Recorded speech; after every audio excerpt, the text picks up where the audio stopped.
So let's see what we have to say about the 5 habits that change your financial future. New Trader U blog has been the influence for this story. Uh, Please do like and share these videos and do subscribe to the channel.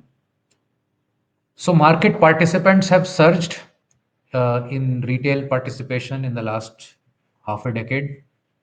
Um, Believe it or not, it's more than 5 years since COVID times.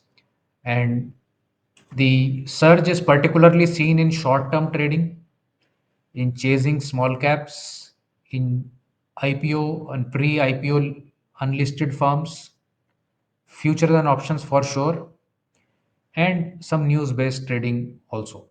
So, this surge basically highlights that there is a tendency to get rich quick scheme sort of approach by market participants rather than long term approach. Although, having said that, there is a decent amount of money also going towards SIPs, towards mutual funds, which hopefully is long term money. But there is significantly larger amounts that is chasing very short term orientation. So this perhaps is a result of nothing but bad financial habits, greed, or basically no planning or no sort of having a path towards financial independence or path towards wealth creation. It's just that I'm doing my job and my friend was trading in options, so I also started trading in options, and now I'm maybe incurring a 10,000 rupee loss per month just because I'm addicted to it. Those kind of scenarios are there. I myself seen poor auto drivers, taxi drivers trading bank nifty and options. uh, and while some may really be great at it, I'm not saying they can't, but more often than not, most of the retail are going to lose money, and the SEBI data also uh, confirms that. It verifies that 91% of the retail is losing money in FNO. No doubt, India is a rapidly growing economy with immense potential. I mean, there is absolutely no doubt about that. But investor trends are highlighting a critical need for more disciplined financial habits. And that's why I was saying that for the sake of better, investor behavior, perhaps these very short term instruments that have been introduced can take a back seat. It's become so easy to come to the market even with 1,000 rupees in your pocket and just speculate or gamble on that. So that, I think, the regulator is also seeing that there be at least uh, some hurdle before which one can really speculate uh, in terms of options or trading on that front, because you really need to have, you know you need to build some base before you can really start this. I mean, you can't be trading with whatever little money that you have left over in a very tight situation any case. So let's dig deeper on this aspect. And all of this that I'm saying is already known to all of you, so I'm not you know breaking any new barriers here. It's just that the most simplest of things, the most basics of basic things that we need to know, sometimes we are not focusing on that. And by constantly badgering you with these simple things, perhaps it may stick and some folks may change their path. That is the whole idea. This is not a sermon that you do not know the things that I'm saying. So living below your means, and this is applicable for anybody who's making 10,000 rupees a month or anybody who's making 1 crore a month. This mistake 90% plus people are making. Spending less than you earn is the most fundamental step. So with all the plastic in our hand, I mean, why do we see the best of Hollywood stars, NBA players, a lot of Bollywood actors go broke? I mean, there has to be a reason, right? I mean, they're earning in crores. You would think that how can they ever sort of go into a situation where they're broke? And this is exactly that. So it is as applicable to the lowest earning person as it is to the highest earning person. It is as basic as that. It is not dependent upon the amount of money you are making. It is just that habit that Can I reduce my spending below a certain amount, below a certain percentage of my earning? And can I be conscious about it? So why is it crucial? It reduces debt burden, of course. It frees up capital for savings and investment, provides financial buffer for emergencies. The right way to go about it is to uh, invest and save first, and then plan for the rest of your expenses. In that way, you will never exceed your incoming. So, two scenarios. On the left is Ram, on the right is Sham, and both make 80,000 rupee salary. Ram is avoiding buying a car, house, cooks more at home, ends up saving 20, 30,000, which he invests for long term. On the right, there are some loans, there are expensive purchases, iPhone every other year, uh, going more often to eat outside, and perhaps living paycheck to paycheck, and that this tribe is growing very, very rapidly. It is more of a Western culture, but it has consumed the Indian youth as well. So that is, of course, the short way of not getting anywhere.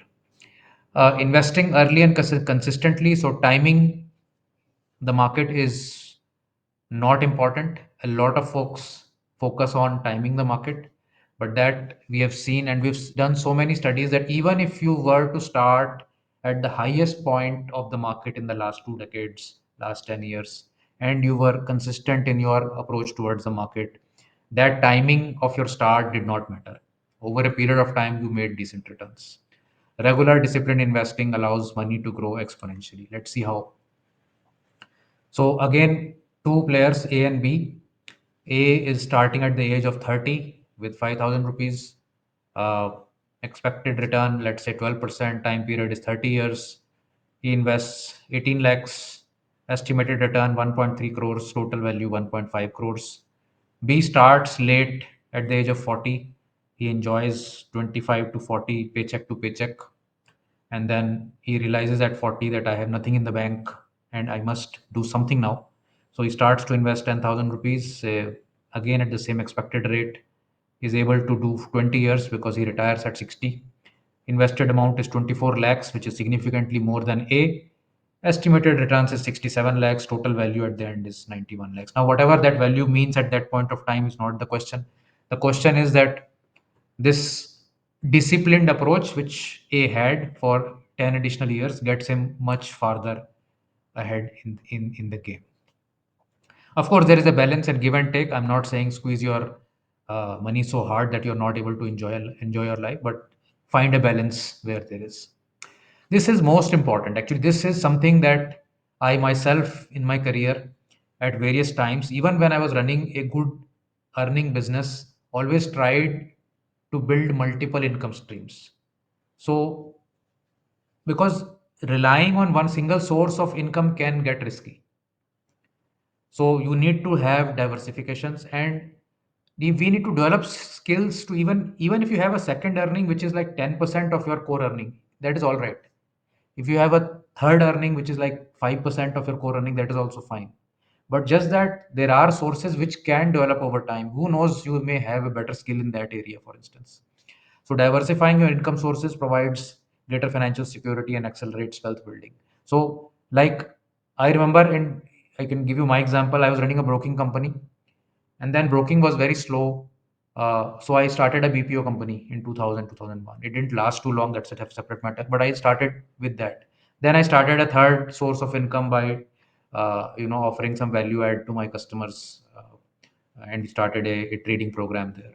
Uh, in every field that you are in, over a period of time, you will develop some skill set. You will develop an experience basis which you will be able to generate some source of income. It could be, just perhaps a, let's say you're tweeting.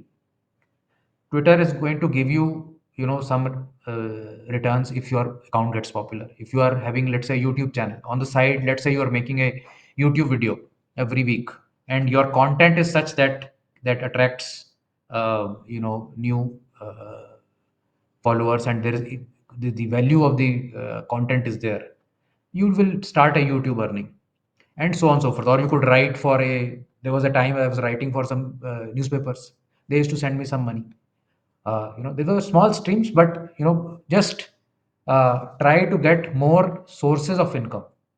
Some people also will do, for instance, they may be long term investors, but on the side they will set aside some money to perhaps do some trading on the side. That is another sort of source of income for them. Or some folks will set aside some money for high dividend stocks, create that kind of so within the market also there are many ways. Or some folks perhaps can do some arbitrage of funds between the exchanges or cash and futures or whatever it may be.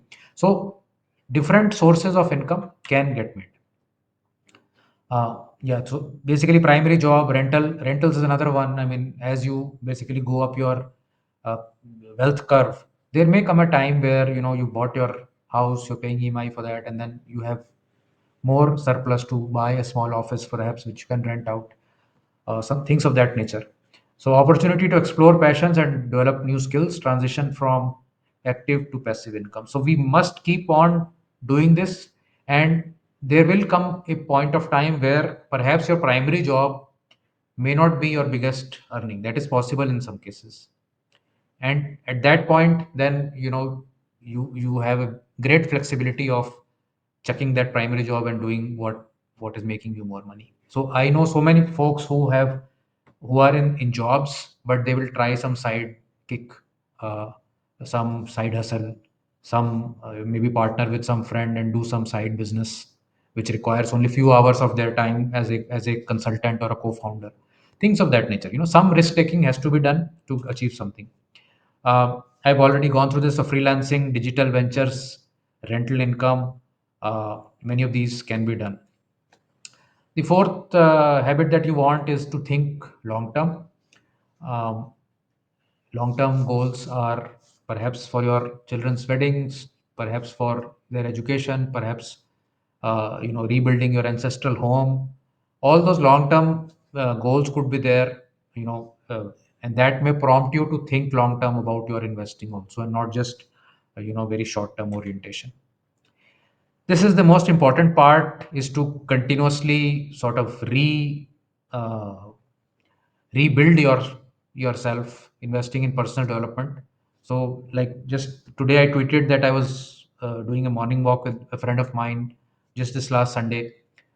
He works at Adobe, and he's a senior scientist there, and he was telling, and he's in AI business in that company. And he was telling me that, Alok, you don't know what kind of pace at which the AI tools are improving. He says, me being in the field itself, we are surprised and shocked at which the pace at which things are going. So there is no end to what learning can come out of this. Every business, he said, can improve themselves, or every person can improve themselves using all these newer tools. So don't be afraid to take online courses, pursue more education, higher education, read books on finance, business, and AI, and watch videos free of cost for more content, our videos as well as other videos. So there is, and I've seen this in the last 8 or 9 years that we've been running weekend investing. Significant number of people watched videos and took investing in their own hand and really did very well in 7 8 years. So that experience has been there in front of me. And the financial impact of all this is that it enhances your earning potential, it will open new income opportunities, and improves financial literacy. So call to action is start small, but start today. If you haven't read Atomic Habits, a great book, so which will tell you that anything that you want to do, the first step needs to be done today, and then a small steps going forward. Educate yourself continuously. The best time to plant a tree was 20 years ago. The second best time is now, so please go ahead and do some action. We also did a very nice video on what is the true meaning of wealth recently. You can watch this video if you missed it. What habits you need to follow, and what wealth means for you is there in the video. Please do click and go to the video. Thank you so much for watching our videos. Do like and share these videos if you like them. Do keep sending us feedback about our videos. We certainly want to improve, but you need to tell us how, and we will certainly do that. Do subscribe to the channel if you haven't so far. Thank you. Bye bye.